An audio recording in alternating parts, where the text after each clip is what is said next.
Ang sinag ng dapit hapon ay kulay ginto, ngunit walang init na dala. Malamig itong tumama sa mga naglalakihang estatwa ng anghel at santo, sa mga pangalang de Villa na nakaukit sa pinakintab na marmol at sa perpektong pagkakagupit ng mga damo sa pribadong sementeryo ng pamilya. Para kay Don Gregorio de Villa, ang katahimikang ito ay hindi kapayapaan.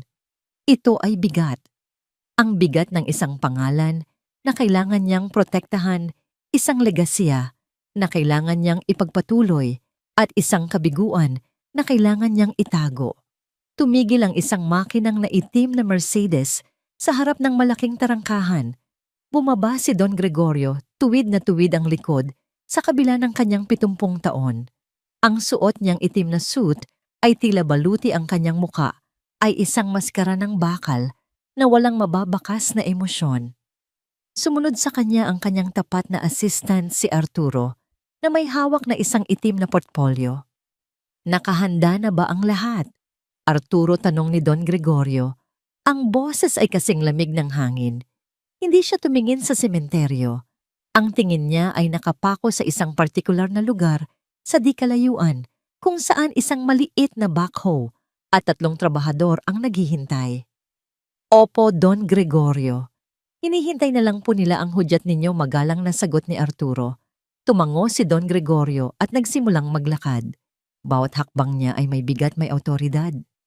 Nilagpasan niya ang libingan ng kanyang mga magulang ng kanyang yumaong asawa. Sa wakas, tumigil siya sa harap ng isang simpleng lapida. Mas simple kaysa sa iba. Leonardo, Leo de Villa, minamahal na anak, sumalangit nawa. Isang ngisi ng pagkutya ang sumilay sa labi ni Don Gregorio. Minamahal na anak, 3 taon na ang nakalipas mula ng ilibing dito, si Leo, ang kanyang kaisa-isang anak, matapos ang isang malagim na aksidente sa sasakyan. 3 taon na rin niyang hindi tinatapakan ang lugar na ito. Para sa kanya ang pagkamatay ni Leo ay hindi lang isang trahedya, isa itong kahihiyan.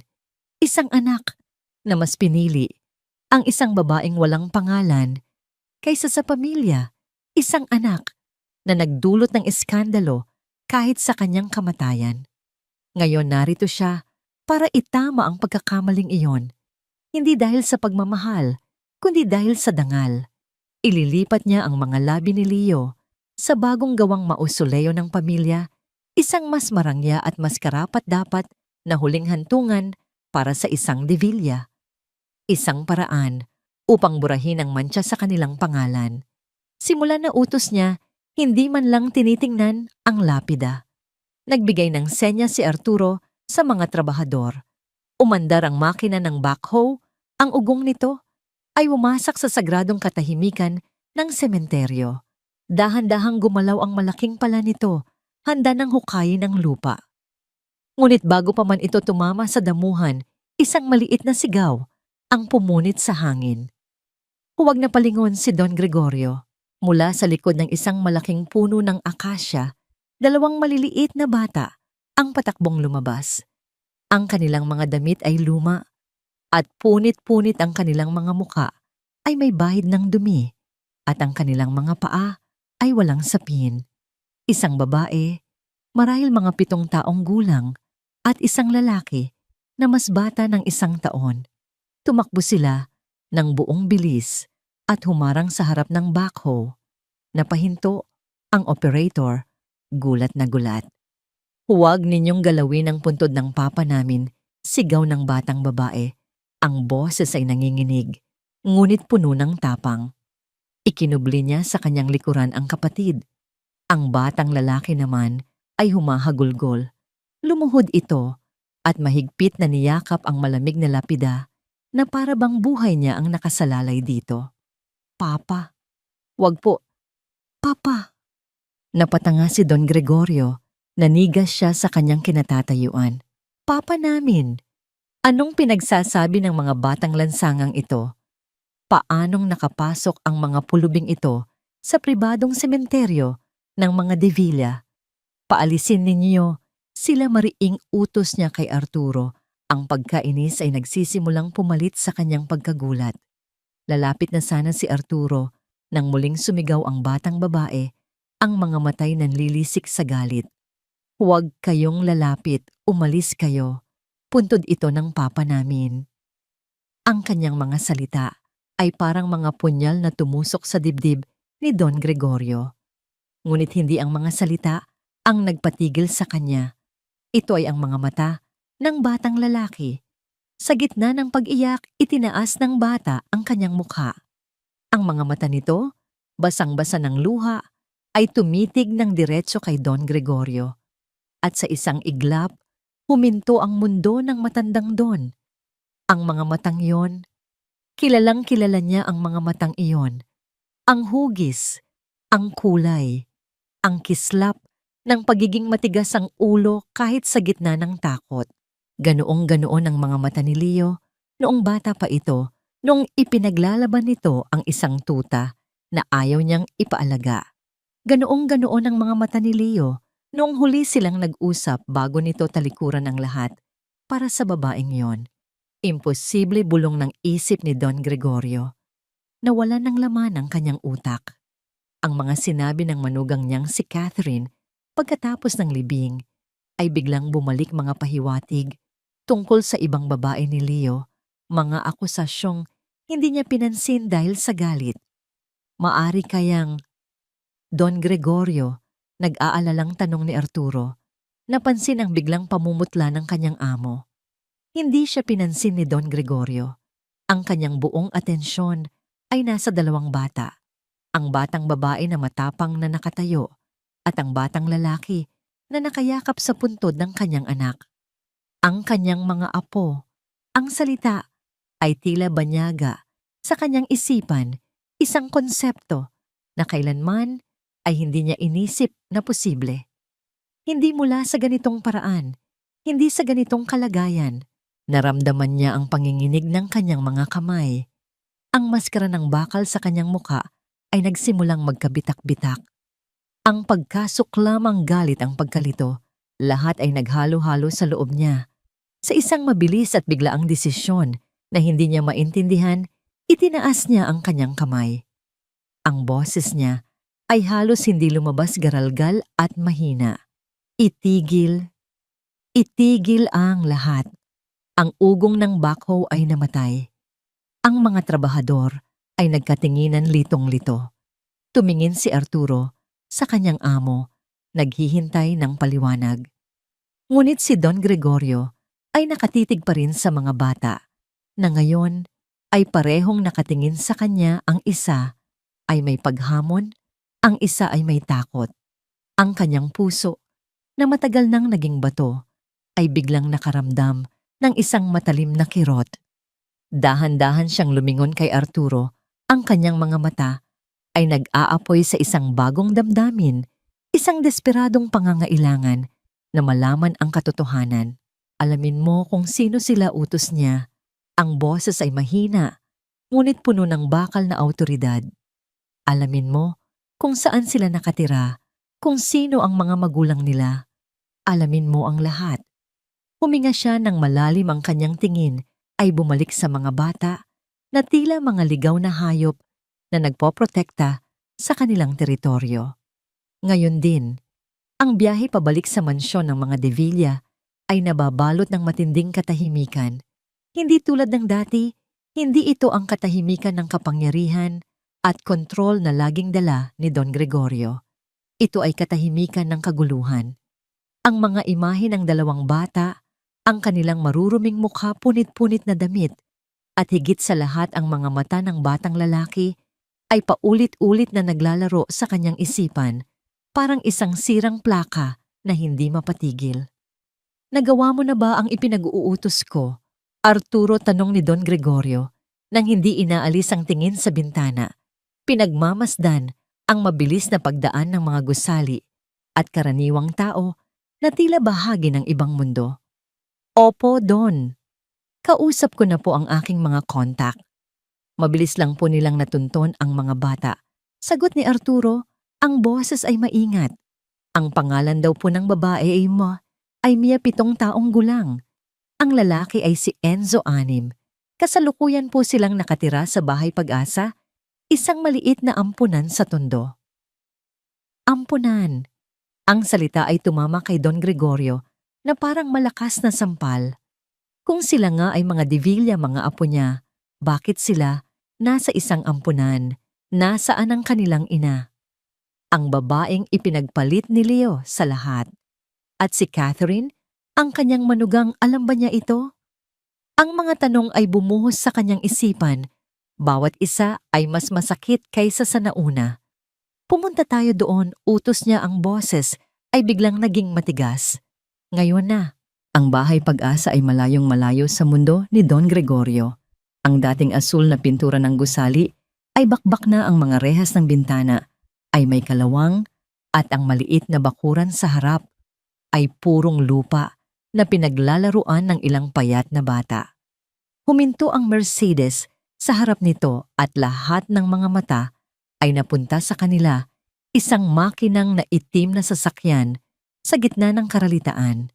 Pagbaba ni Don Gregorio, sinalubong siya ng amoy ng alikabok, pinaghalong pawis at nilulutong murang pagkain. Sinalubong sila ng isang matandang madre, si Sister Rosario, na may gulat ngunit magalang ng ngiti. Don Gregorio de Villa, sabi ng madre, nagtataka. Isang karangalan po. Ano po ang maipaglilingkod namin sa inyo? Nandito ako para sa dalawang bata. Mia at Enzo, diretsong sabi ni Don Gregorio. Ang kanyang karaniwang autoridad ay tila nawala ng lugar sa kapaligirang iyon. Iginiya sila ni Sister Rosario sa loob sa isang maliit at mainit na opisina. Habang naglalakad, nakita ni Don Gregorio ang dalawang bata. Nakaupo sila sa isang sulok sa isang sirang upuang kahoy. Si Mia ay mahigpit na nakahawak sa kamay ng kapatid, habang si Enzo ay nakakapit sa laylayan ng damit nito. Nang makita nila si Don Gregorio, ang mukha ni Mia ay biglang napuno ng takot at pagbabantay. Itinago niya si Enzo sa kanyang likuran, ang munti niyang katawan ay naging isang pananggalang. Sila po, mahinang sabi ni Sister Rosario. Nilapitan sila ni Don Gregorio. Ang bawat hakbang ay tila isang pagsubok. Lumuhod siya para magpantay ang kanilang mga mata, isang kilos na hindi niya kailanman ginawa para sa sinuman. Ang kanyang mamahaling suit ay umabot sa maruming semento. Mia. Enzo. Sinimulan niya ngunit hindi niya alam kung paano magpapatuloy. Anong sasabihin niya? Bakit po kayo nandito? Tanong ni Mia. Ang boses ay maliit, ngunit matatag. Gagalawin niyo pa po ba ang puntod ni Papa? Ang diretso at walang paligoy na tanong ay muling tumusok sa puso ni Don Gregorio. Hindi na. Gusto ko lang kayong makausap. Wala po kaming sasabihin sa inyo. Mabilis na sagot ni Mia, humigpit ang hawak kay Enzo. Sabi ni Mama, wag daw po kami makikipag-usap sa mga hindi kakilala. Mama, buhay pa ang ina nila. Nasaan siya? Ang nanay ninyo. Nasaan siya? Dahan-dahang tanong ni Don Gregorio. Nagkatinginan ang magkapatid. Isang anino ng kalungkutan ang dumaan sa mukha ni Mia. Matagal na po siyang wala. Kasama na po siya ni Papa Jesus. Patay na. Ang babaeng minahal ni Leo ay patay na. Kaya pala nasa ampunan ng mga bata. Pero sino ang nagdala sa kanila rito? Sino ang... Umalis na po kayo, putol ni Mia sa kanya. Ang takot sa kanyang mga mata ay napalitan ng pagtataboy. Hinila niya si Enzo palayo pabalik sa pinakasulok ng silid malayo sa kanya. Tumayo si Don Gregorio. Pakiramdam niya ay 100 taon ang idinagdag sa kanyang edad. Ang pag-uusap ay isang kabiguan. Ang pader na itinayo ng mga bata sa kanilang paligid ay masyadong mataas, masyadong matibay. Umalis sila sa ampunan na walang nakuhang sagot, tanging ang bigat lamang ng mas maraming katanungan. Pag-uwi, sa mansyon dumiretso si Don Gregorio sa kanyang malawak na aklatan. Ang katahimikan ng lugar na dati nagbibigay sa kanya ng kapayapaan ngayon ay nakakabingi. Umupo siya sa kanyang silyang gawa sa leather at napapikit. Kailangan niya ng sagot. Kailangan niyang malaman ang buong kwento. Bigla isang alaala ang pumasok sa kanyang isip. 3 taon na ang nakalipas 1 linggo pagkatapos ng libing ni Leo, nagpadala si Catherine ng ilang kahon sa mansyon. Ang mga gamit ni Leo, sabi nito noon, ang boses ay walang emosyon. Wala na akong paggagamitan nito. Hindi yon pinansin ni Don Gregorio. Sa tindi ng kanyang galit at pagkadismaya kay Leo, ipinatapon niya ang mga kahon sa pinakasulok ng bodega para mabulok at makalimutan tulad ng kanyang alaala sa kanyang anak. Ngayon, ang mga kahong iyon ang tanging koneksyon niya sa katotohanan. Arturo, sigaw niya sa intercom. Hanapin mo ang mga kahon ng gamit ni Leo. Dalhin mo dito sa aklatan. Lahat. Makalipas ang kalahating oras, 4 na maalikabok na kahon ang nakapatong sa gitna ng kanyang opisina. Dahan-dahan binuksan ni Don Gregorio ang una. Mga damit. Ang mga paboritong polo shirt ni Leo, mga maong isang lumang leather jacket. Sa pangalawang kahon, may mga libro, mga plaka ng musika at isang koleksyon ng mga luma at kupas na litrato. Karamihan ay mga larawan ni Leo kasama ang kanyang ina. Sa pangatlong kahon, may mga personal na gamit, isang relo na regalo niya noong graduation, isang pitaka na may laman pang ilang lumang resibo at mga susi. At sa ilalim ng lahat naroon ito, isang luma, gasgas na silver na laptop. Kinuha ito ni Don Gregorio. Ito ang laging daladala ni Leo. Dito ito nagsusulat, nag-edit ng mga litrato, mga bagay na tinuring ni Don Gregorio na walang kwentang libangan. Binuksan niya ito. Nagulat siya nang bumukas pa ito matapos i-charge. Ang desktop ay simple lang, isang larawan ng isang magandang paglubog ng araw sa tabing dagat. Nag-browse siya sa mga folder, mga litrato, musika, mga dokumento, walang kakaiba. Pero may isang folder na nakakuha ng kanyang pansin. Ang pangalan nito ay simple lang, ngunit para kay Don Gregorio, ito ay isang pagsabog. Para kina Mia at Enzo. Kinilabutan siya. Ang kanyang mga daliri ay nanginginig habang sinusubukan niyang buksan ito. Pero may password. Enter password. Sinubukan niya ang pangalan ni Leo. Invalid. Ang birthday nito. Invalid. Ang pangalan ng kanyang ina. Invalid. Ang pangalan niya. Invalid. Kahit ang pangalan ni Catherine. Invalid. Napabuntong hininga siya sa pagkadismaya. Ano ang maaaring password na ilalagay ni Leo na napakahalaga? Isang bagay na malapit sa kanyang puso. At bigla isang pangalan ang pumasok sa kanyang isip. Isang pangalan na kinamuhian niya. Isang pangalan na naging sanhi ng lahat ng kanilang pag-aaway. Ang pangalan ng babaeng pintor na walang yaman o katayuan sa lipunan. Nanginginig niyang tinipa ang mga letra. L-I-Z-A. Click! Ang folder ay bumukas. Ang laman nito ay hindi mga dokumento o litrato. Ito ay isang serye ng mga video file. Bawat isa ay may petsa. Marso 1, 2016, ang ating muling pagkikita. Setyembre 3, 2016, ang balita. Enero 15, 2017, maligayang bati, aking prinsesa. Ang kanyang puso ay kumakabog ng malakas sa kanyang dibdib. Dahan-dahan, ginalaw niya ang cursor at pinindot ang pinakaunang video.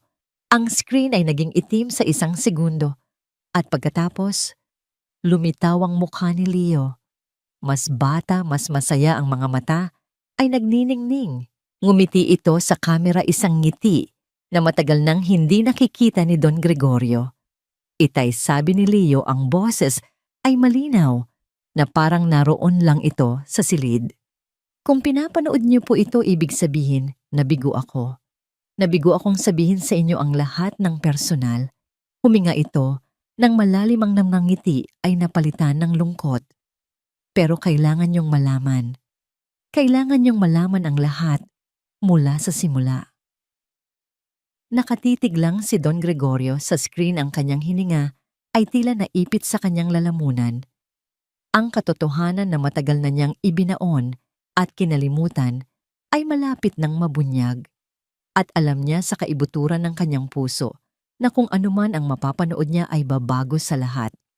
Ang malawak na aklatan ni Don Gregorio na karaniwang simbolo ng kanyang karunungan at kapangyarihan ay naging isang silid ng paghuhukom. Ang tanging liwanag ay nagmumula sa malamlam na ilaw ng desk lamp at sa maliwanag na screen ng laptop kung saan ang multo ng kanyang anak ay nagsasalita mula sa nakaraan. Ang gabi ay lumalim, ngunit para kay Don Gregorio, ang oras ay huminto. Bawat video na kanyang pinapanood ay isang hiwa sa kanyang kaluluwa, isang pagbubunyag ng katotohanang matagal niyang iwinaksi. Marso 1, 2016, ang ating muling pagkikita, sabi ng pamagat. Sa screen nakangiti si Leo, isang nangiti na puno ng buhay. Hindi ko akalain. Pagkatapos ng 5 taon, nakita ko ulit siya. Si Liza, sa isang maliit na coffee shop. Ganon pa rin siya, Itay. Ang ganda-ganda pa rin niya. Ang mga mata niya. Parang mga bituin. Nag-usap kami. At sa mga oras na yon, parang hindi lumipas ang panahon. Parang kami pa rin. Naalala ni Don Gregorio ang pangalang yon. Si Liza. Ang estudyante ng fine arts na walang maipagmamalaki kundi ang kanyang talento. Ang babaeng mariin niyang tinutulan para kay Leo. Hindi siya nababagay sa isang De Villaleo. Ang kailangan mo ay isang asawa na makakatulong sa ating negosyo, hindi isang artistang nagugutom. Ang mga salitang yon ay bumalik sa kanya malamig at malupit. Sunod na video. Setyembre 3, 2016, ang balita. Ang mukha ni Leo ngayon ay pinaghalong saya at takot. Buntis si Liza, Itay. Magiging tatay na ako. Anak namin. Ang saya-saya ko pero natatakot ako. Paano ko ito sasabihin sa inyo? Sinubukan kong ipaglaban si Liza noon pero natalo ako. Ngayon hindi lang si Liza ang ipaglalaban ko. Pati na rin ang anak namin. Isang pamilyar na kirot ang gumuhit sa dibdib ni Don Gregorio. Naalala niya ang araw na yon. Pumasok si Leo sa kanyang opisina, namumutla ngunit determinado. Itay, gusto kong pakasalan si Liza. Mahal na mahal ko siya. At ang sagot ni Don Gregorio isang matigas na hindi. Isang pagbabanta na itatakwil niya si Leo kung itutuloy nito ang kahibangan. At sa parehong linggo, ipinakilala niya si Catherine, ang anak ng kanyang bagong kasosyo sa negosyo. Enero 15, 2017, maligayang bati aking prinsesa. Ang video ay medyo madilim, tila kuha sa loob ng isang maliit na silid. Hawak ni Leo ang isang sanggol na nakabalot sa puting kumot. Ang kanyang mukha ay basang-basa ng luha, ngunit ito ay luha ng purong kaligayahan. Siya si Mia, ang anak ko. Ang ganda niya, di ba? Ang liit ng mga kamay niya. Hinawakan niya ang daliri ko at parang lahat ng tama sa mundo ay nasa hawak na yon. Pero mahina si Liza, Itay. May sakit daw siya sa puso. Sabi ng doktor, delikado ang pagbubuntis niya. Pero itinuloy niya. Para sa akin. Para kay Mia. Hindi na malaya ni Don Gregorio ang pagtulo ng sarili niyang luha. Ang unang luha sa loob ng maraming taon. Isang apo. Nagkaroon siya ng unang apo at ni hindi man lang niya alam. Ang mga video ay nagpatuloy. Ang paglaki ni Mia. Ang pagsilang ni Enzo, ang aking munting kapitan. Ang mga masasayang araw sa isang maliit na apartment na puno ng pagmamahal, mga larawan at mga pintura ni Liza. Nakita ni Don Gregorio ang buhay na pinili ng kanyang anak. Isang buhay na simple, malayo sa yaman, ngunit puno ng kaligayahan na hindi kailanman na ibigay ng mansyon ng De Villa. Hanggang sa isang video na may pamagat na ang pamamaalam. Ang petsa ay Marso 12, 2019. Si Leo ay nasa parehong maliit na apartment, ngunit ngayon ang kapaligiran ay mabigat sa kalungkutan. Ang kanyang mga mata ay namumugto. Sa likod niya sa isang kuna mahimbing na natutulog ang 2 bata. Wala na si Liza, Itay, sabi ni Leo, ang boses ay basag at puno ng sakit. Bumigay ang puso niya. Lumala ang sakit niya matapos isilang si Enzo. Pero hindi niya ipinakita. Hanggang sa huli ang iniisip niya ay ang mga bata. Humagulgol si Leo, isang tunog ng purong pagdadalamhati na tumagos sa puso ni Don Gregorio. Bago siya mawala, pinangako ko sa kanya. Aalagaan ko ang mga anak namin. Palalakihin ko silang mabubuting tao. Hindi ko sila pababayaan. Pero paano, Itay? Paano ko gagawin ito ng mag-isa? Ang sumunod na mga video ay nagpakita ng pakikibaka ni Leo. Ang pagiging isang solong ama, ang pagtatrabaho sa isang maliit na art gallery sa araw at pag-aalaga sa dalawang maliliit na anak sa gabi. Kitang-kita ang pagod sa kanyang mukha, ngunit sa tuwing kasama niya sina Mia at Enzo, isang nangiti ang sumisilay sa kanyang mga labi. At dumating ang pinakamasakit na bahagi. Oktubre 20, 2020, ang kasal. Ang video ay kuha sa loob ng isang sasakyan. Nakasuot si Leo ng barong, ngunit ang kanyang muka ay walang kagalak-galak. Ngayon, ang kasal ko kay Catherine. Ang kasal na ipinilit ninyo. Pumayag ako, Itay. Hindi dahil sa negosyo, kundi dahil sa mga anak ko. Kailangan nila ng ina. Kailangan nila ng isang buong pamilya. Sinabi ko kay Catherine ang lahat. Ang tungkol kina Mia at Enzo, pumayag siya. Sabi niya, tatanggapin niya sila. Isang malamig na takot ang gumapang sa kalooban ni Don Gregorio. Alam na niya kung saan patungo ang kwento. Disyembre 1, 2020, isang bagong tahanan. Hawak ni Leo ang kamera habang pinapakita ang isang malaking silid sa mansyon. Sina Mia at Enzo ay nasa isang sulok, takot na nakatingin sa paligid. Dinala ko na sila dito. Sinubukan kong kausapin si Catherine na ituring niya ang mga bata na parang tunay na anak. Tumangulang siya. Pero ang mga mata niya, Itay, ang lamig ng mga mata niya. Ang mga sumunod na video ay naging isang talaan ng isang impyerno. Masama ang tingin niya kay Mia kapag tinatawag akong papa. Ayaw niyang hawakan si Enzo. Nandidiri siya. Sinigawan niya si Mia dahil natapunan ng juice ang carpet. Umiyak ang anak ko ng 3 oras at dumating ang video na sumira sa lahat. Enero 9, 2021. Ang halimaw. Ang video ay nanginginig. Si Leo ay nagtatago sa likod ng isang pinto, sumisilip sa isang siwang. Ang maririnig ay ang sigaw ni Catherine, matinis at walang awa. Ilang beses ko bang sasabihin sa'yo na huwag mong hahawakan ang mga gamit ko? Ang dumi-dumi ng mga kamay mo. Pagkatapos ay isang malakas na kalabog na sinundan ng isang pigil na iyak ng isang bata. Ipinokus ni Leo ang kamera. Sa sahig, nakaupo si Enzo umiiyak habang hawak ang kanyang braso. Sa tabi niya nagkalat ang mga piraso ng isang basag na pabango. Si Catherine ay nakatayo sa harap niya, ang muka ay isang maskara ng galit. Tumigil ka sa pag-iyak. Kung hindi, ikukulong kita sa madilim na aparador. Biglang lumitaw ang mukha ni Leo. Sa kamera, ang kanyang mga mata ay nag-aapoy sa galit at kawalan ng pag-asa. Itay, anong gagawin ko? Ang babaeng ipinilit ninyong pakasalan ko. Isa siyang halimaw. Sinasaktan niya ang mga anak ko. Dito nagumuho ang mundo ni Don Gregorio.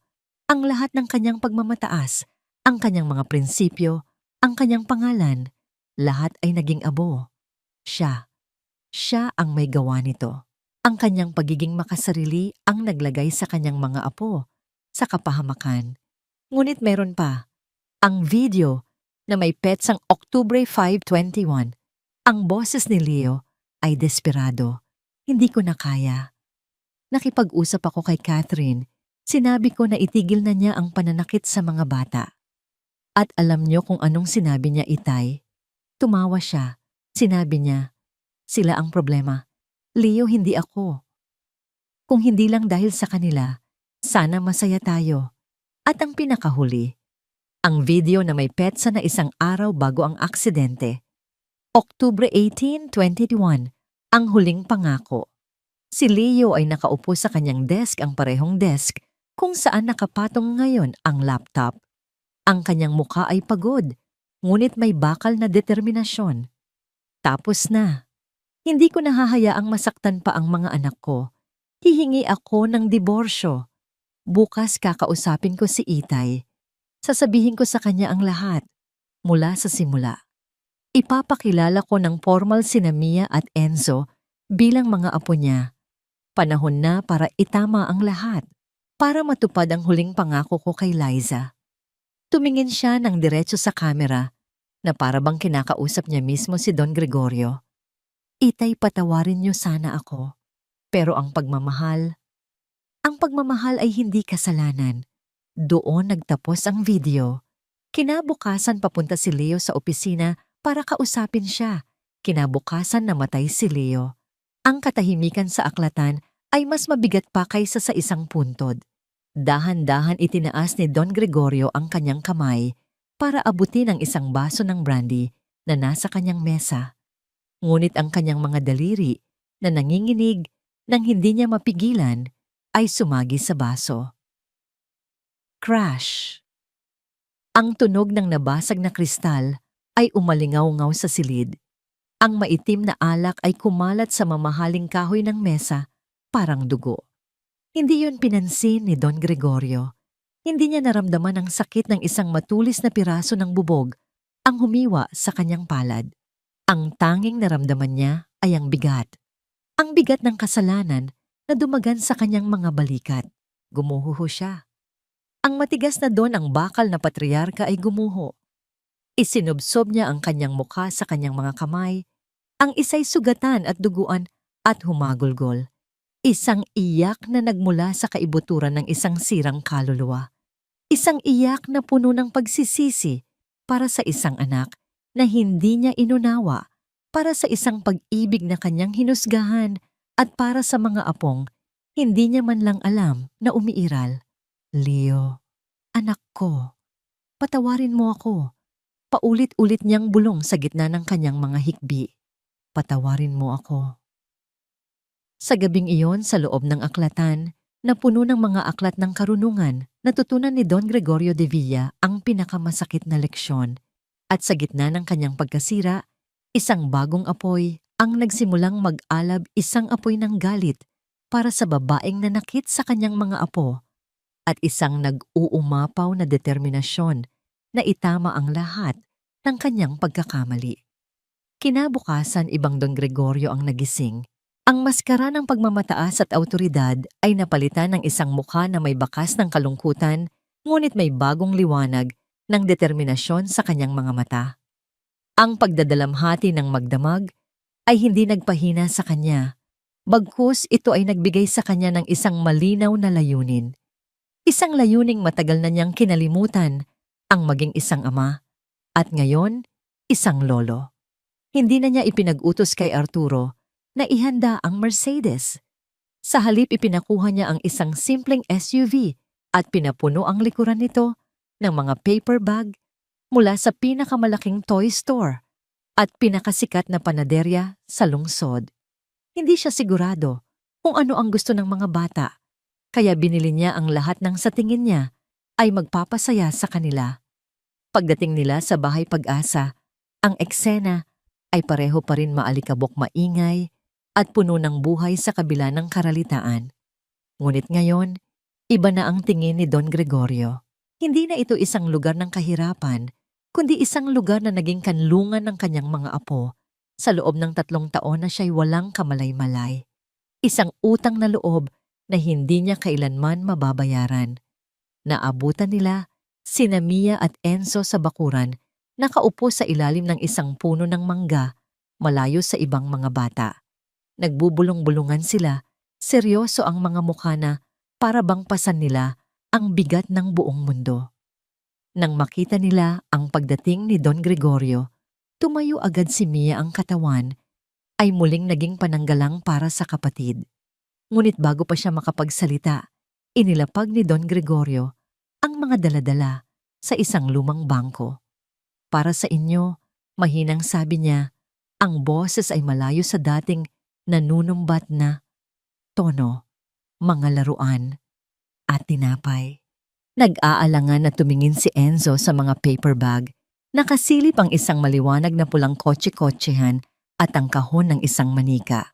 Ang kanyang mga mata ay nagningning sa pagkasabik, ngunit isang tingin lang mula kay Mia ay sapat na para yumuko siyang muli. Hindi po namin kailangan yan, matigas na sabi ni Mia bagama.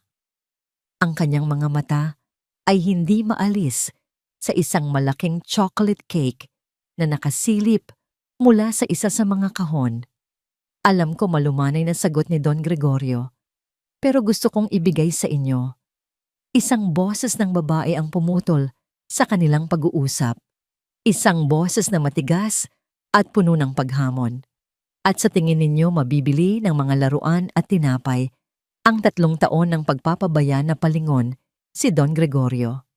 Isang babae na nasa mga 30 anyos ang papalapit sa kanila. Nakasuot ito ng uniforme ng nurse, ang kanyang buhok ay nakatali ng mahigpit at ang kanyang mga mata ay kasing talim ng scalpel. May dala siyang isang bayong ng mga prutas. Tita Teresa, masayang sigaw ni Enzo at tumakbo para yakapin ang babae. Sumunod si Mia, ang pagbabantay sa kanyang muka ay napalitan ng ginhawa. Ang babae si Teresa ay niyakap ng mahigpit ang 2 bata. Hinalikan sila sa noo bago muling ibinaling ang matalim na tingin kay Don Gregorio. Teresa, sabi ni Don Gregorio, pilit na inaalala. Ang pangalan ay hindi pamilyar. Hindi mo ako kilala, pero kilalang kilala kita. Don Gregorio de Villa, sabi ni Teresa. Ang bawat salita ay may diin ng galit. Ako ang kapatid ni Liza. Parang sinuntok sa sikmura si Don Gregorio. Kapatid ni Liza. Ito ang pamilya ng babaeng minahal ng kanyang anak. Ang pamilyang nasaktan din dahil sa kanya. Ako ang nag-alaga sa mga batang ito.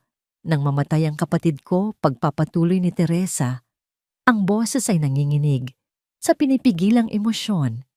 Ako ang nagpunas ng mga luha nila gabi-gabi habang tinatawag nila ang kanilang papa. At ako rin ang walang nagawa nang kunin sila ng asawa ng anak mo. At basta na lang iniwan dito na parang mga basurang itinatapon. Ang bawat salita ay isang akusasyon. Bawat salita ay totoo. Walang maidepensa si Don Gregorio. Sinubukan kong bawiin sila, halos pabulong na, sabi ni Teresa. Ang tingin ay napunta sa mga bata na ngayon ay nakakapit sa kanyang palda. Pero wala akong laban. Sino ba naman ako, isang hamak na nurse? Wala akong pera, wala akong impluensya. Sinabihan ako ng DS Babiridi na mas may karapatan ang legal na pamilya. Ngumisi siya ng mapait. Ang pamilyang hindi man lang sila tinignan sa loob ng 3 taon. Bumaling siya muli kay Don Gregorio. Ang galit sa kanyang mga mata ay nag-aalab. At ngayon, bigla kang susulpot dito na parang isang hari na bibisita sa kanyang mga sakop. Pagkatapos mong sirain ang buhay ng kapatid ko dahil hindi siya karapat-dapat sa pangalan mo. Pagkatapos mong hayaang mamatay sa aksidente ang sarili mong anak dahil sa stress na idinulot mo. At ngayon ano? Gusto mong maging lolo huli na Don Gregorio. Huling-huli na. Ang mga salita ni Teresa ay tumama ng mas malakas kaysa sa anumang pisikal na pananakit. Ang katotohanan na sinabi niya ay walang awa at walang bahid ng pag-aalinlangan. Tita, masama po ba si Lolo? Mahinang tanong ni Mia, hinila ang damit ni Teresa. Ang tanong ng bata ang nagpabago sa lahat. Ang galit sa mukha ni Teresa ay biglang naglaho na palitan ng sakit. Tumingin siya kay Mia, pagkatapos ay kay Don Gregorio. Nakita niya ang isang matandang lalaki na hindi na mukhang hari, kundi isang taong talunan. Ang bigat ng mundo ay pasan-pasan sa kanyang mga balikat. May mga nagawa siyang pagkakamali, anak, mahinang sagot ni Teresa kay Mia. Huminga ng malalim si Don Gregorio. Ito na ang pagkakataon niya. Walang pagdadahilan. Tanging ang hubad na katotohanan. Tama ka sa lahat ng sinabi mo, sabi niya. Ang boses ay pagod, ngunit sinsero. Tumingin siya ng diretso sa mga mata ni Teresa. Wala akong karapatang humingi ng tawad sa'yo o kahit sa mga batang ito. Ang galit mo, nararapat lang sa akin. Oo, hinusgahan ko ang kapatid mo. Ipinagkait ko sa anak ko ang kaligayahan. At dahil sa akin, naranasan ng mga apo ko ang lahat ng ito. Ang pag-amin ay nagpagulat kay Teresa. Hindi niya inaasahan ang pagsuko. Inaasahan niya ang pagdepensa ang pagmamataas. Pero hindi ako naparito para bumili ng kapatawaran pagpapatuloy ni Don Gregorio. Naparito ako para subukang itama ang mga pagkakamali ko. Alam kong huli na para kay Leo at para kay Liza. Pero siguro hindi pa huli para kina Mia at Enzo. Ibinaba niya ang kanyang tingin sa mga bata. Gusto ko silang bigyan ng buhay na dapat ay sa kanila. Isang buhay na may pagmamahal, seguridad at kaligayahan. Isang buhay na ipinagdamot ko sa kanilang ama. Isang mahabang katahimikan ang namagitan sa kanila. Ang tanging maririnig ay ang ingay ng mga batang naglalaro sa di kalayuan. Si Teresa ay nakatitig pa rin sa kanya sinusuri, tinitimbang ang bawat salita. Ang pader ng galit na itinayo niya ay hindi pa gumuho, ngunit may mga bitak na nagsisimulang lumitaw. Sa wakas nagsalita si Don Gregorio, ang kanyang boses ay halos isang pakiusap. Hindi ko hinihiling na magtiwala ka sa akin. Ang hinihiling ko lang ay isang pagkakataon. Isang pagkakataon para patunayan na nagbago na ako.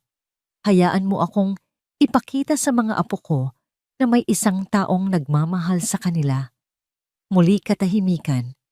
Tumingin si Teresa sa puntod ng pag-asa sa mga mata ni Enzo, sa nag-aalangang kuryosidad sa mga mata ni Mia.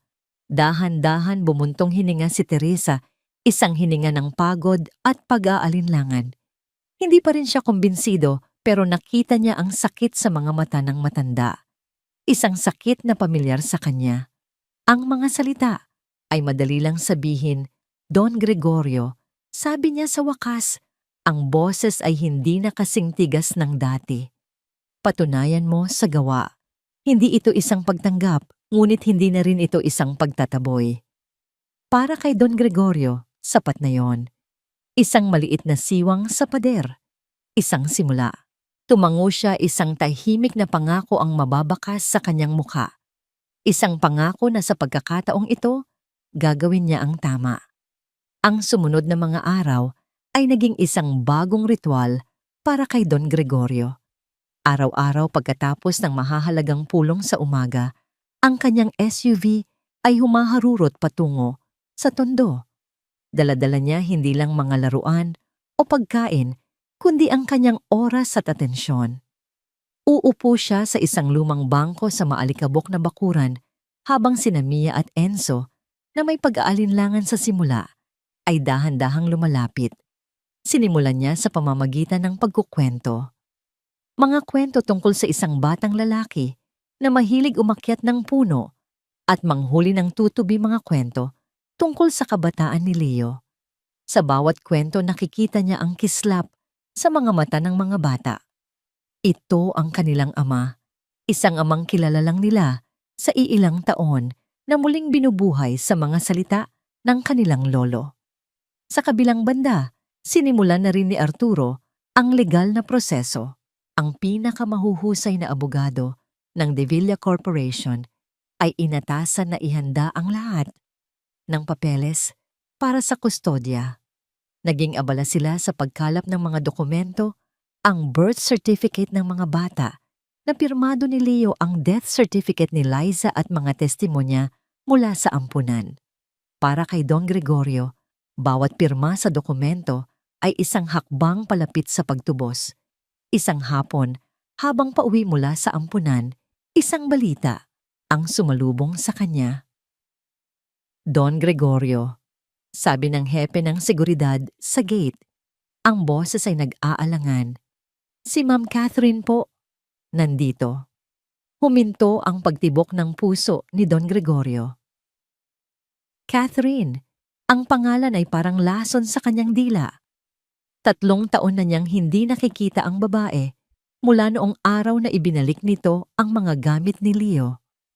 Papasukin mo, Mariing utos niya ang kanyang muka ay muling naging maskara ng bakal. Sa malawak na sala ng mansyon naghihintay si Catherine. Nakaupo siya sa isang antigong silya na parabang siya ang reyna ng lugar. Nakasuot siya ng isang mamahaling puting bestida na lalong nagpatingkad sa kanyang perpektong kutis. Ang kanyang mahabang buhok ay nakalugay at ang kanyang mukha ay nagpapakita ng isang mahinhin at malungkot na ekspresyon. Kung hindi lang napanood ni Don Gregorio ang mga video, marahil ay maniniwala siya sa kanyang pag-arte. Pagkakita nito sa kanya, mabilis itong tumayo. Ang kanyang mga mata ay biglang napuno ng luha. "Papa," sabi niya, ang boses ay nanginginig at puno ng hinagpis. "Salamat at tinanggap niyo ako." Hindi umimik si Don Gregorio. Tinitigan niya lang ito mula ulo hanggang paa na para bang isang kakaibang insekto na kailangan niyang pag-aralan. Nagpatuloy si Catherine, dahan-dahang lumapit. "Nabalitaan ko po ang tungkol sa mga bata. Hindi ko po alam kung paano kayo pasasalamatan. 3 taon, Papa. 3 taon akong naghihirap. Pagkamatay ni Leo, gumuho ang mundo ko. Wala akong mapuntahan, wala akong pera. Kinailangan kong ipagkatiwala muna ang mga bata sa isang institusyon para makabangon ako." Ang kanyang mga luha ay tuloy-tuloy. Nasa pag-agos bawat isa ay tila perpektong nakalkula. Pero ngayon po maayos na ako. May kaunti na akong naipon. Handa na akong kunin sila. Handa na akong maging ina sa kanila tulad ng ipinangako ko kay Leo. Isang malamig na tawa ang kumawala sa lalamunan ni Don Gregorio. Isang tawang walang bahid ng saya, tanging purong pagkasuklam.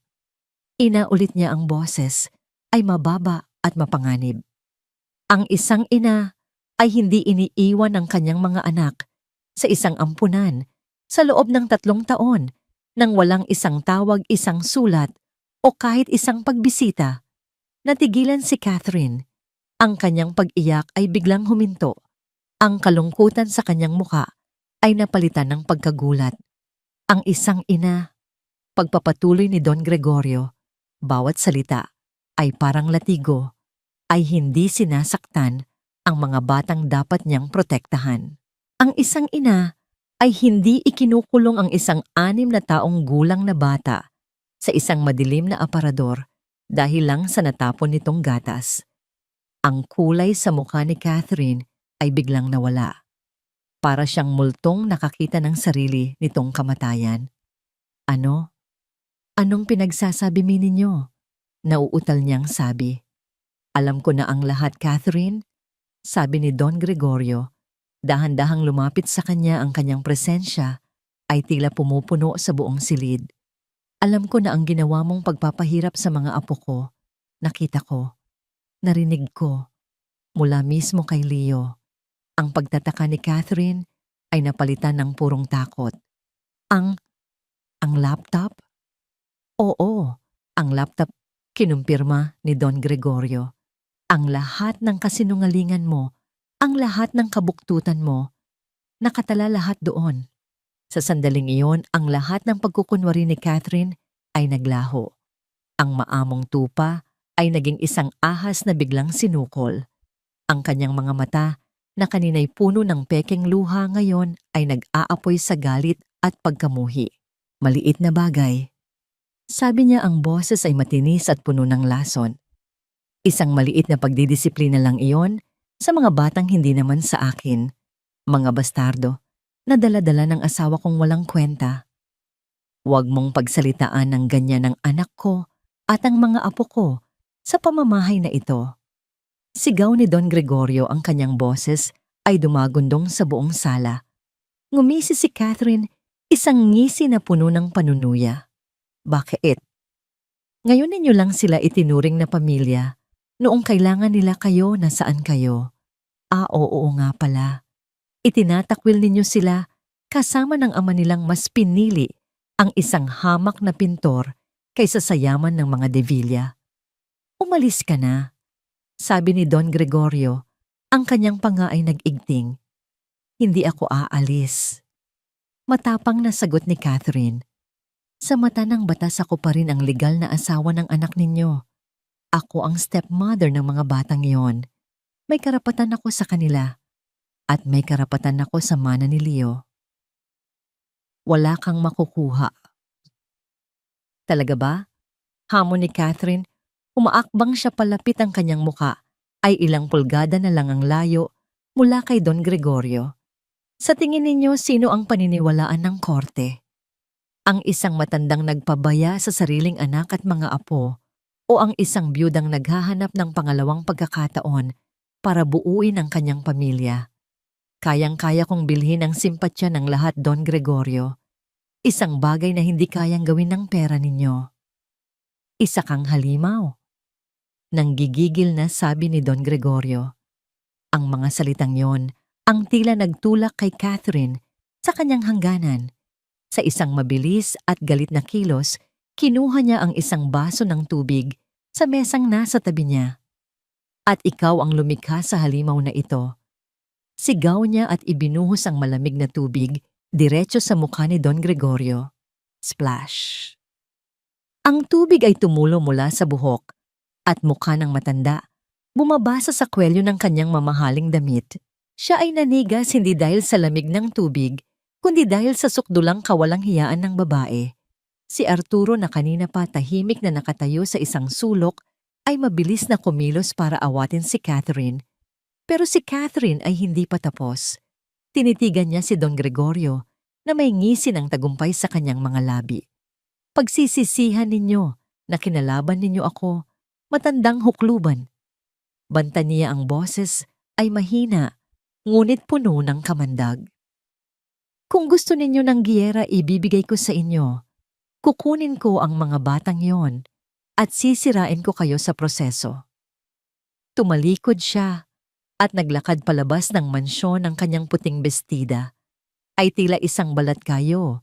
Para sa itim niyang kaluluwa iniwan si Don Gregorio na basaang-basa nanginginig, hindi sa takot, kundi sa purong galit. Arturo, sabi niya ang boses ay kasing lamig ng yelo habang pinupunasan ang muka gamit ang isang panyo. Tawagan mo ang mga abogado. Sabihin mo sa kanila, hindi na ito isang simpleng kaso ng kustodya. Humarap siya sa bintana, pinanood ang sasakyan ni Catherine na mabilis na umalis. Isa na itong digmaan. Ang banta ni Catherine ay hindi isang simpleng paghahambog. Kinabukasan nagsimula ang digmaan hindi sa loob ng mansyon, kundi sa mga pahayagan at online news sites. Isang kilalang tabloid na pag-aari ng isang karibal ni Don Gregorio sa negosyo ang naglabas ng isang nakakaantig na artikulo, ang pamagat ang biyudang nagdadalamhati. Catherine de Villa, ipinagkakait na makasama ang mga anak-anakan. Ang artikulo ay isang obra maestra ng manipulasyon. Inilarawan nito si Catherine bilang isang martir, isang babaeng buong pusong tinanggap ang mga anak sa labas ng kanyang yumaong asawa para lamang itaboy ng isang malupit at makapangyarihang biyenan. May mga litrato pa ni Catherine na umiiyak habang yakap-yakap ang isang larawan ni Leo. Isinalaysay nito ang isang kwento ng pansamantalang pagkakawalay dahil sa matinding kahirapan. At ngayon na siya'y nakabangon, handa na siyang buuin muli ang pamilya. Walang binanggit tungkol sa 3 taong pagpapabaya. Walang binanggit tungkol sa ampunan. Sa halip pinalabas na ang mga bata ay nasa isang eksklusibong boarding school na pinili ni Don Gregorio. Ang kwento ay mabilis na kumalat. Sa social media ang mga komento ay umulan, karamihan ay kumakampi kay Catherine. Si Don Gregorio de Villa, ang respetadong tycoon, ay biglang naging isang kontrabida sa mata ng publiko, isang mapangaping matanda na ginagamit ang kanyang yaman para kontrolin ang lahat. Walang hiya siya. Bulalas ni Don Gregorio, ibinato ang pahayagan sa kanyang mesa. Gumagawa siya ng sarili niyang katotohanan. Ito ang laro niya, Don. Mahinahong sabi ni Arturo. Giyera sa perception. Alam niyang hindi niya kayo kayang talunin sa pera, kaya sinisira niya ang pangalan ninyo. Pinakalma ni Don Gregorio ang sarili.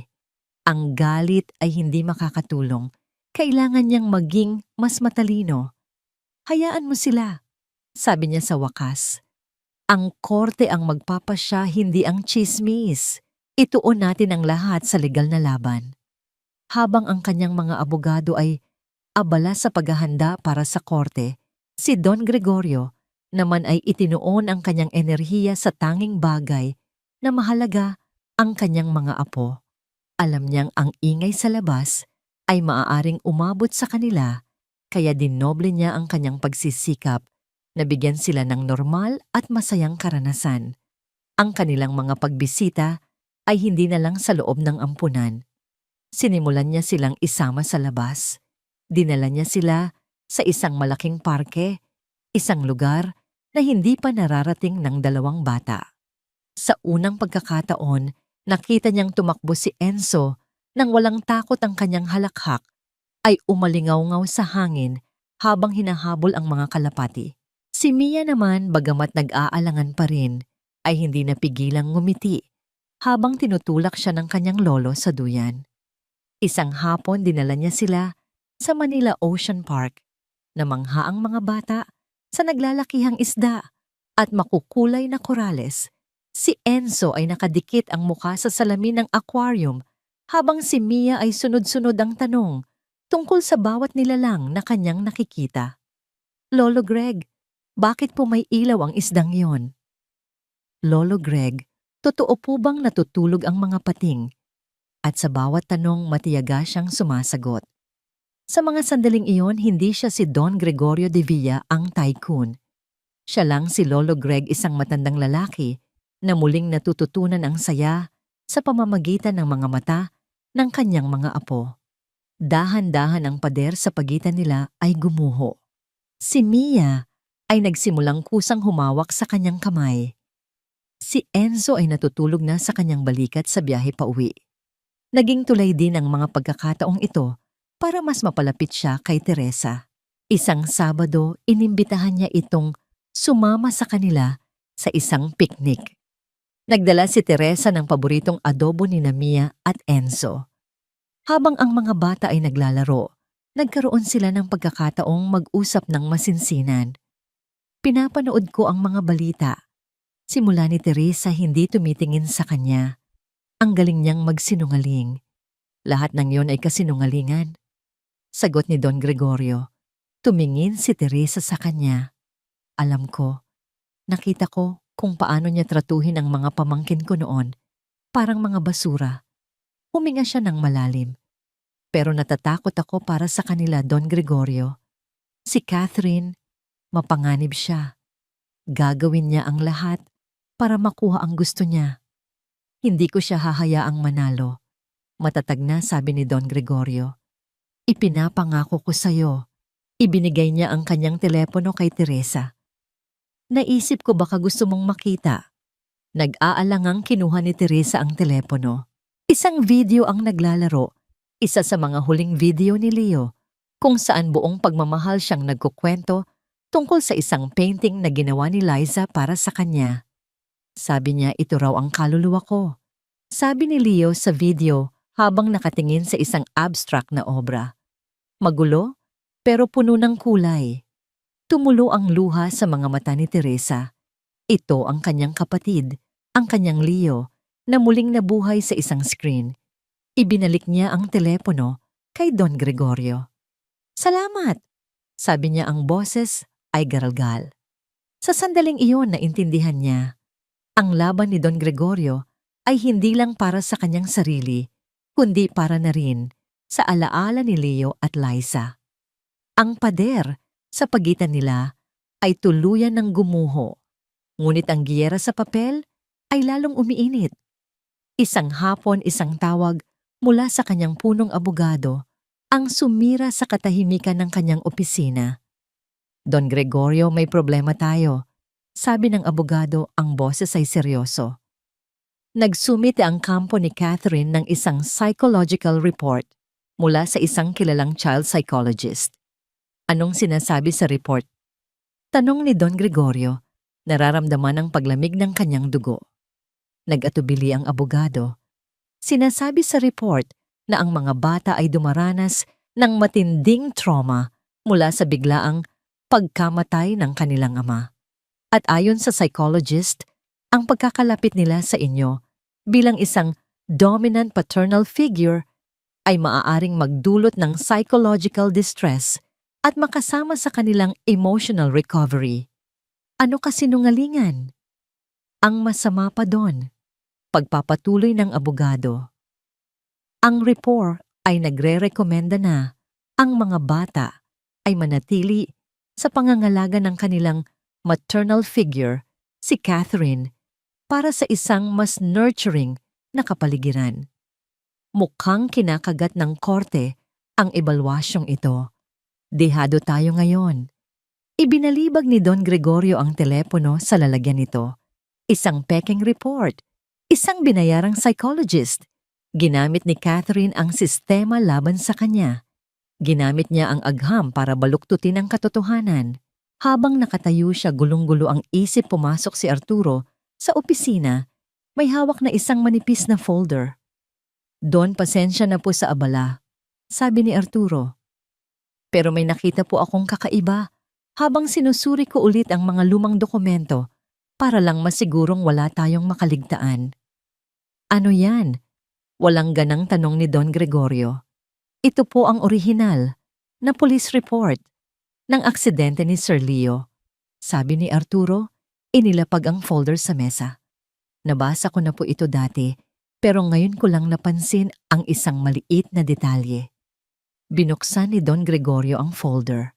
Ang kanyang mga mata ay mabilis na sinuri ang mga teknikal na detalye. Ayon sa report, ang konklusyon ay aksidente dahil sa pagkawala ng kontrol ng driver, sabi ni Arturo.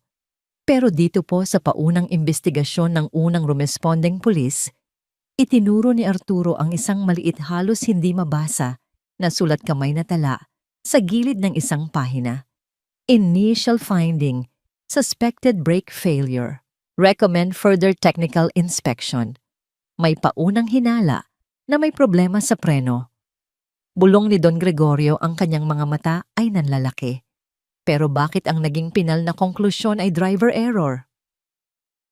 Tumingin siya kay Arturo, isang bagong nakakatakot na ideya ang nabubuo sa kanyang isipan. Ang aksidente. Ang pag-aaway nila ni Catherine. Ang determinasyon ni Leo na sabihin ang lahat sa kanya kinabukasan. Hindi ito nagkataon lang. "Arturo," sabi niya, ang boses ay biglang naging mapanganib na kalmado. "Gusto kong hanapin mo ang pulis na nagsulat ng talang ito. Gusto kong hanapin mo ang mekaniko na huling tumingin sa sasakyan ni Leo.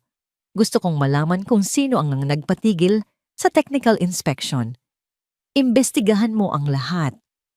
Ang digmaan sa papel ay biglang naging hindi na sapat. Isang mas madilim at mas mapanganib na pinto ang nagbukas.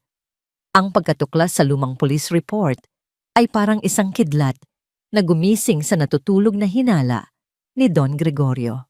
Hindi na ito simpleng hinala.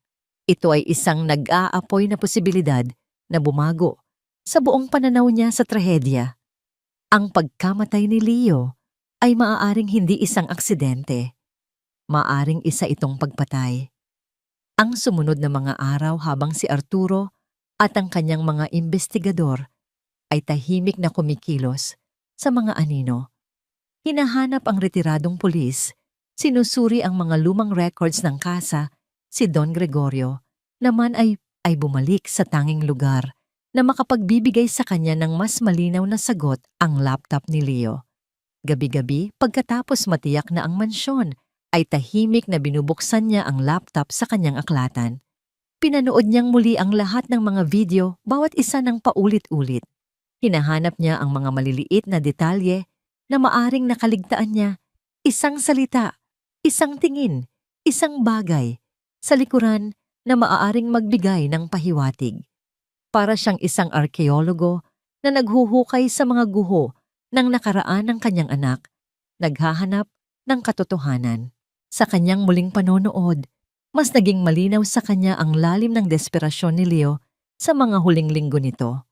Ang mga ngiti nito ay pilit, ang mga mata ay may anino ng takot, hindi lang para sa kanyang sarili, kundi para sa kanyang mga anak. Ang pag-aaway nila ni Catherine ay hindi lang basta sigawan. Ito ay isang labanan para sa kaligtasan ni Mia at Enzo. Isang gabi, habang tinitingnan ang listahan ng mga file sa folder na para kina Mia at Enzo, napansin ni Don Gregorio ang isang bagay na hindi niya nakita noon. Karamihan sa mga video file ay may malinaw na preview image o thumbnail. Ngunit may isang file sa pinakababa ng listahan na may petsang Octubre 19, 2021, 7:30 a.m., ang mismong umaga ng aksidente na walang thumbnail. Ang icon nito ay isang sirang imahe at ang file size ay napakaliit, tila isang corrupted file. Noong una, binaliwala niya ito, iniisip na isang error lang sa pag-save. Ngunit ngayon, sa liwanag ng kanyang bagong hinala, ang sirang file na ito ay tila isang nakakandadong pinto. Anong nangyari sa umagang yon? Agad niyang tinawagan si Arturo. Kailangan ko ng pinakamahusay na IT expert sa bansa. Sabi niya ang boses ay apurado. May isang corrupted video file dito. Kailangan kong malaman kung ano ang laman nito. Kahit isang frame lang, kahit isang tunog. Kinabukasan dumating sa mansyon ang isang bata at matalinong tech genius na inirekomenda ni Arturo. Dala ang mga high-tech na kagamitan, ikinabit niya ang lumang laptop ni Leo at nagsimulang magtrabaho. Ang mga oras ay dumaan na parang minuto. Si Don Gregorio ay hindi umalis sa kanyang tabi. Nakatayo, nagmamasid ang kanyang pasensya, ay sinusubok sa bawat linyang ng code na lumalabas sa screen. Mahirap po ito, Don Gregorio. Paliwanag ng expert, hindi inaalis ang tingin sa monitor. Ang file ay hindi lang basta corrupted. Mukhang sinadyang i-delete habang nagre-record. Ang natira lang ay mga pira-pirasong data. Gawin mo ang lahat. Tanging sagot ni Don Gregorio. Dapit hapon na nang sa wakas ay tumigil ang IT expert. Ito na po ang pinakamahusay na magagawa ko. Sabi niya halatang pagod. Na-recover ko ang audio ng halos buo, pero ang video, mga ilang segundo lang at napakaburi pa. Pinindot niya ang play. Ang screen ay itim sa simula.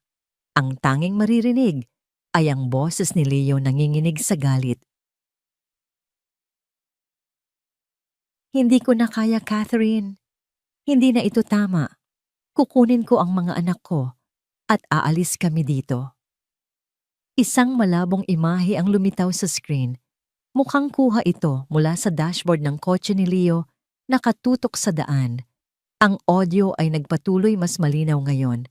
Ang boses ni Catherine ay maririnig mula sa speaker ng telepono, matinis at puno ng panunuya. Catherine audio, aalis saan ka pupunta, Leo? Sa maliit mong apartment. Babalik sa pagiging isang talunang pintor. Huwag mo akong patawanin. Leo audio, kahit saan. Kahit saan. Basta malayo sa'yo. Sasabihin ko na kay Itay ang lahat. Ang lahat ng ginagawa mo sa mga anak ko. Catherine audio, subukan mo. Tingnan natin kung maniniwala siya sa'yo. At kahit maniwala siya, anong gagawin niya? Itatakwil ka ulit. Magsama kayo ng mga bastardo mong anak sa lansangan. Biglang nag-flicker ang video. Sa loob ng isang segundo, ang camera ay tila nahulog at tumutok sa ibaba, sa may paanan ni Leo. Maririnig ang malakas na pagpreno at isang tunog ng pag-slide ng gulong. Leo audio, ano to ang preno? Ang video ay bumalik sa pagtutok sa daan.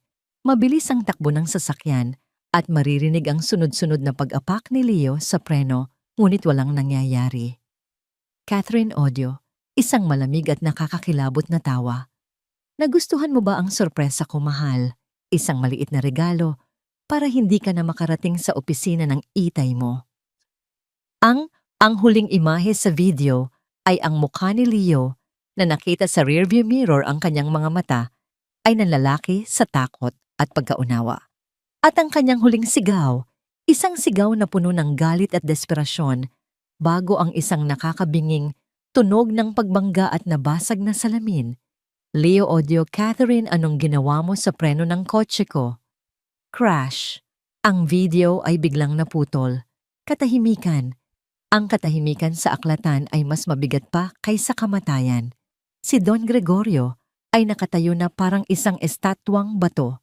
Ang kanyang mukha ay walang emosyon, ngunit ang kanyang mga kamay ay nakakuyom nang napakahigpit na ang kanyang mga kuko ay bumaon sa kanyang palad.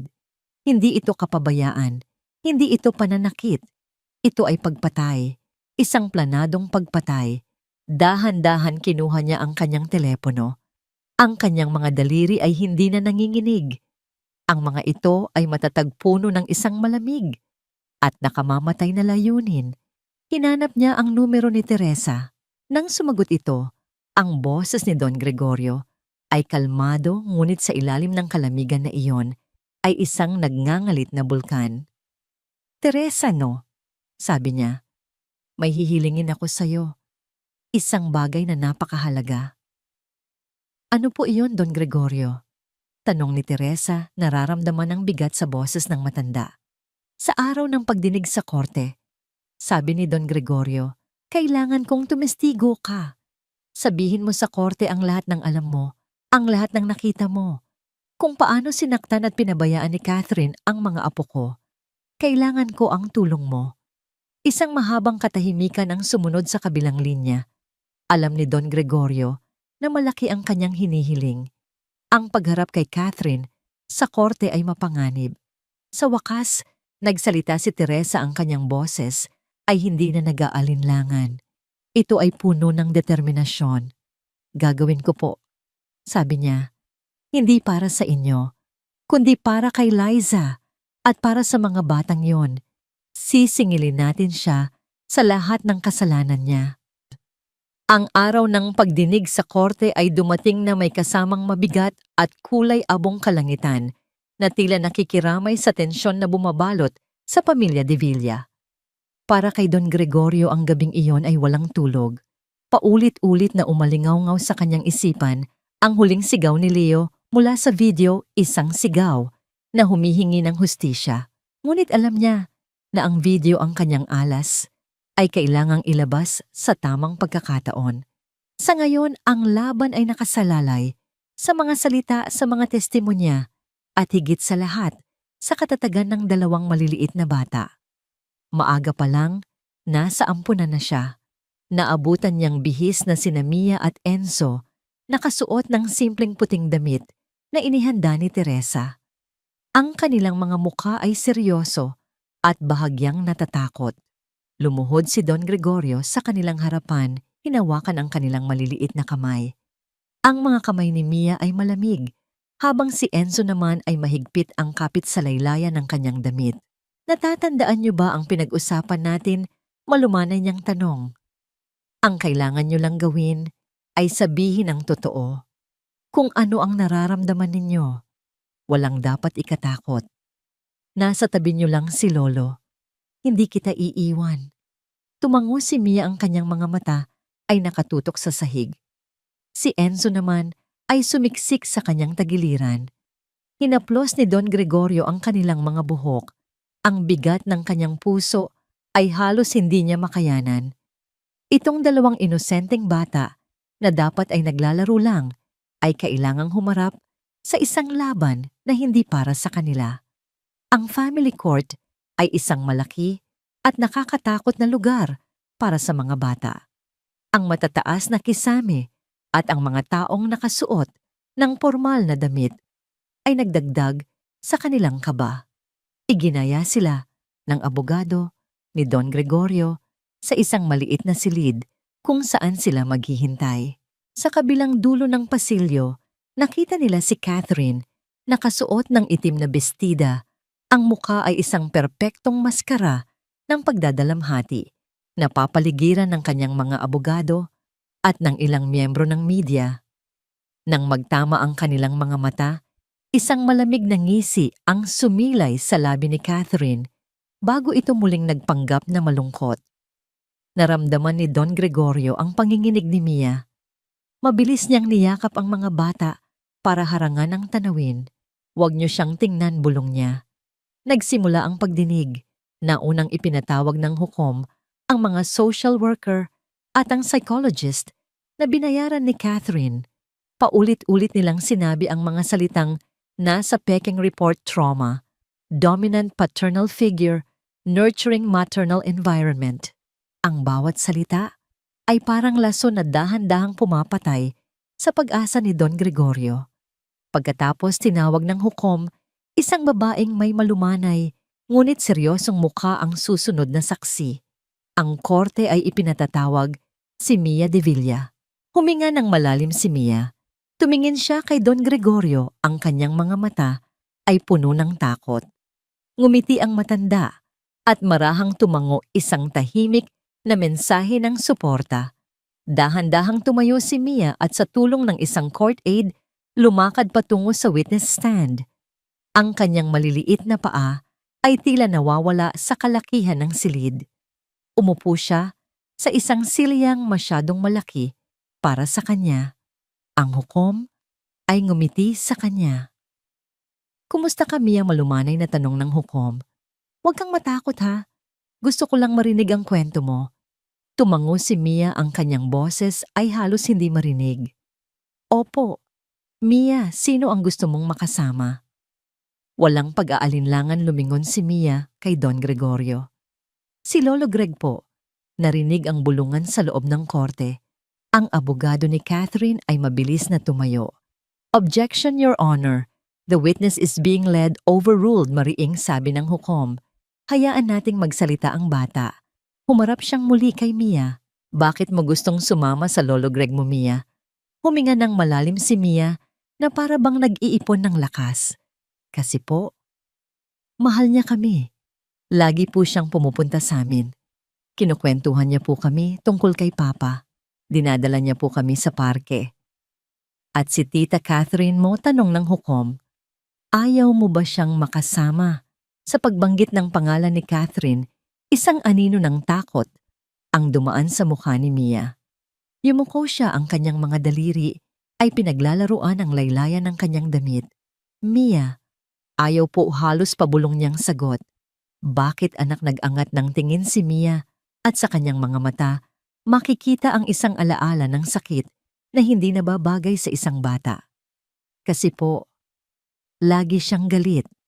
Noong nakatira po kami sa bahay niya, ayaw niya kaming lumapit kay Papa. Sabi niya, mabaho daw po kami." Isang beses po umiyak si Enzo kasi namimiss niya si Mama Liza. Sinigawan po siya ni Tita Catherine. Sabi niya, "Tumigil ka. Hindi mo nanay ang babaeng yon." O isang kolektibong paghinga ng pagkagulat ang narinig sa courtroom. Maging ang hukom ay natigilan. Si Catherine naman na kanina'y kampante ay namutla. Lagi niya pong sinasaktan si Enzo, pagpapatuloy ni Mia ang mga luha ay nagsisimula nang mamuo sa kanyang mga mata. Tinutulak niya po, kinukurot, at napatigil siya, humahagulgol. "Sige lang, Mia, sabihin mo, malumanay na." Sabi ng hukom. Ikinulong niya po si Enzo sa madilim na aparador kasi po natapon niya ang juice sa sahig. Naririnig ko po siyang umiiyak. Pero sabi po ni Tita Catherine, kapag binuksan ko ako, naman daw po ang isusunod niya. Tapos na. Ang testimonya ng bata sa kanyang simple at brutal na katapatan ay mas malakas pa kaysa sa 100 pahina ng psychological report. Ang imahe ni Catherine bilang isang mapagmahal na ina ay gumuho sa isang iglap. Mabilis na tumayo ang abogado ni Catherine, desperadong subukang isalba ang sitwasyon. "Objection, Your Honor. Ito po ay kwento ng isang bata na maaaring naimpluwensyahan o tinuruan ng kanyang lolo. Ngunit huli na. Ang pinsala ay nagawa na." "Sapat na yon," sabi ng hukom. Ang kanyang boses ay malamig na. "Maaari ka nang bumalik sa upuan mo, Mia." Habang pabalik si Mia, tumakbo siya at niyakap ng mahigpit si Don Gregorio. Ang kanyang maliliit na balikat ay nanginginig sa pag-iyak. Niyakap siya ng matanda, hinahaplos ang kanyang likod, habang ang kanyang mga mata ay nakatitig ng diretso kay Catherine. Ang mga mata niya ay nangangako ng isang paghihiganti. Ang pagdinig ay hindi na nagpatuloy. Nang matagal pagkatapos noon, Ang testimonya ni Enzo bagamat mas kaunti ang salita, ay nagkumpirma lang sa sinabi ng kanyang ate. Masama po si tita, mabait si lolo. Ang abogado ni Catherine ay sinubukang mag-cross-examine, ngunit ang kanyang mga tanong ay tila lalo lang nagdiin sa kanyang kliyente. Ang kanyang pagtatangkang ipinta si Mia bilang isang sinungaling na bata ay nagmukha lang siyang isang bully. Sa wakas, idineklara ng hukom ang isang recess. Ang pagdinig na ito ay magpapatuloy sa susunod na linggo. Sabi niya ang kanyang tingin ay matagal na nanatili kay Catherine. At sa susunod na sesyon, gusto kong marinig ang testimonya ng isang panibagong saksi na isinumite ng panig ng petitioner. Isang Miss Teresa Reyes. Narinig ni Don Gregorio ang matalas na paghinga ni Catherine mula sa kabilang panig ng silid. Nang magtama ang kanilang mga mata, ang takot na nakita niya sa mukha nito kanina ay napalitan ng purong pagkamuhi. Ang laban ay hindi pa tapos. Sa katunayan ito ay nagsisimula pa lang. Pero sa araw na yon sa loob ng korteng yon, ang mga munting anghel ay nagsalita. At ang kanilang mga tinig ay yumanig sa pundasyon ng mga kasinungalingan ni Catherine. Isang linggo ang lumipas na puno ng tensyon. Ang media, na dati kampi kay Catherine, ay biglang nag-iba ng tono. Ang mga salitang child abuse at harrowing testimony ay nagsimulang lumabas sa mga artikulo. Ang simpatsya ng publiko ay dahan-dahang bumabaliktad. Sa loob ng mansyon inihanda ni Don Gregorio ang kanyang huling at pinakamalakas na sandata. Sa araw ng muling pagdinig, ang courtroom ay siksikan. Ang bawat upuan ay okupado ng mga mamamahayag at usisero. Si Catherine ay dumating na may mas matapang na anyo, nakasuot ng isang kapansin-pansing pulang damit na parabang naghahayag ng digmaan. Ngunit sa ilalim ng kanyang tapang, may bahid ng kaba sa kanyang mga mata. Si Don Gregorio kasama ang kanyang mga apo na ngayon ay nasa pangangalaga na ni Arturo sa labas ng silid ay naupo ng may kalamigan ng isang general bago ang huling pagsalakay. Ang korte ay ipinatatawag si Miss Teresa Reyes sa witness stand. Tumayo si Teresa mula sa likurang upuan. Nakasuot ng kanyang malinis na uniforme ng nurse, naglakad siya ng may dignidad at determinasyon. Ang bawat hakbang niya ay matatag. Pag-upo niya ang kanyang mga mata ay hindi bumibitiw sa hukom. Miss Reyes, simula ng abogado ni Don Gregorio, maari mo bang sabihin sa korteng ito ang iyong relasyon kay General Liza Mariano? Kapatid ko po siya. Sagot ni Teresa, ang boses ay malinaw at matatag. At ang relasyon ninyo sa mga batang sina Mia at Enzo de Villa. Mga pamangkin ko po sila. Ako po ang tumayong ina at ama sa kanila sa loob ng halos 1 taon matapos pumanaw ang kapatid ko. Sa loob ng sumunod na kalahating oras, isinalaysay ni Teresa ang lahat. Ang kanyang kwento ay nagpinta ng isang larawan ng pagmamahal at paghihirap. Ikinuwento niya ang sakit sa puso ni Liza, ang kanyang katapangan na isilang pa rin si Enzo. Ikinuwento niya ang pagiging isang dedikadong ama ni Leo. At pagkatapos ang madilim na bahagi, ang pagdating ni Catherine. Noong una hindi po siya nagpakita, sabi ni Teresa. Ngunit isang araw pagkatapos ikasal sila ni Leo, bigla na lang siyang dumating kasama ang mga abogado. Kinuha niya ang mga bata. Sinabi niya, ako na ang bahala sa kanila. Nagtiwala po ako dahil iyon ang gusto ni Leo, ang magkaroon ng buong pamilya ang kanyang mga anak. Ang boses ni Teresa ay nagsimulang manginig sa galit. Pero pagkalipas ng ilang linggo, sinubukan kong bisitahin ang mga bata sa mansyon. Hindi po ako pinapasok. Tinatawagan ko si Leo at naririnig ko sa boses niya ang takot. Isang gabi tumakas siya kasama ang mga bata para lang makita ako. Nakita ko po ang mga pasa sa braso ni Enzo. Isang bulungan ng pagkagulat ang kumalat sa silid. Ang hukom ay napasandal sa kanyang upuan. Ang kanyang atensyon ay ganap na nakuha. Pasa po nagawa ng kurot. At si Mia palagi siyang takot. Laging nakayakap sa kanyang papa. Ikinuwento sa akin ni Leo ang lahat. Ang mga sigaw, ang pagkulong sa aparador.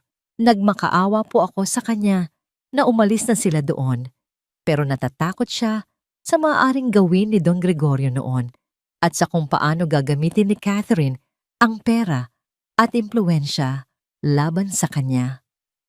At pagkatapos mamatay ni Leo, tanong ng abogado, iyon na po ang huli kong nakita ang mga bata. Sabi ni Teresa, ang mga luha ay tumutulo na sa kanyang pisngi. Isang linggo pagkatapos ng libing, tumawag sa akin ang isang social worker. Natagpuan daw po ang 2 bata sa pinto ng bahay Pag-asa. Iniwan. Walang sulat, walang paliwanag. Tanging isang maliit na bag na may ilang damit. Tinakasan niya ang kanyang responsibilidad. Itinapon niya ang mga pamangkin ko na parang basura. Ang emosyonal na testimonya ni Teresa ay yumanig sa buong courtroom.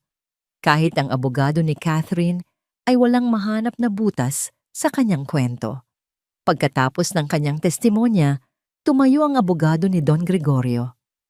Your Honor, meron po kaming isang huling ebidensya na nais naming ipakita sa korte.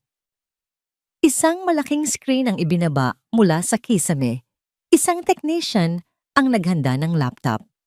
Objection. Sigaw ng abogado ni Catherine tumatayo. Hindi po ito kasama sa mga naunang isinumiteng ebidensya. Ang ebidensyang ito ay bago lang na-recover, Your Honor, at direktang may kaugnayan sa kaligtasan at kapakanan ng mga bata. Ito ay isang video mula sa personal na laptop ng yumaong si Leonardo de Villa. Paliwanag ng abogado, pinag-isipan ito ng hukom sandali. Papayagan ko, i-play ang video.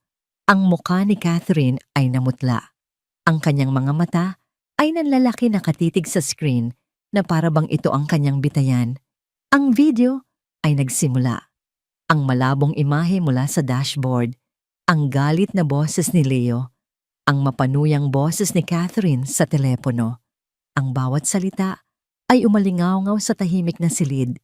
Ang pag-amin ni Leo na sasabihin na niya ang lahat sa kanyang ama. At pagkatapos, ang pinakakritikal na bahagi, ang tunog ng pagpreno, ang sigaw ni Leo. Ano to? Ang preno. Ang malamig na tawa ni Catherine ay pumuno sa silid na nagpanginig sa lahat ng nakarinig. Nagustuhan mo ba ang sorpresa ko, mahal? Isang maliit na regalo para hindi ka na makarating sa opisina ng itay mo. At ang huling sigaw ni Leo malinaw at nakakakilabot bago ang tunog ng pagbangga. Catherine, anong ginawa mo sa preno ng kotse ko? Crash. Ang video ay natapos. Katahimikan. Isang nakabibinging katahimikan ang bumalot sa buong korte. Lahat ng mga mata ng hukom, ng mga abogado ng media, ng mga manonood ay nakatutok sa isang tao lamang. Kay Catherine. Tumayo siya nanginginig mula ulo hanggang paa. Ang kanyang mukha ay isang nakakatakot na halo ng pagkagulat-takot at sukdulang galit. Hindi ka sinungaling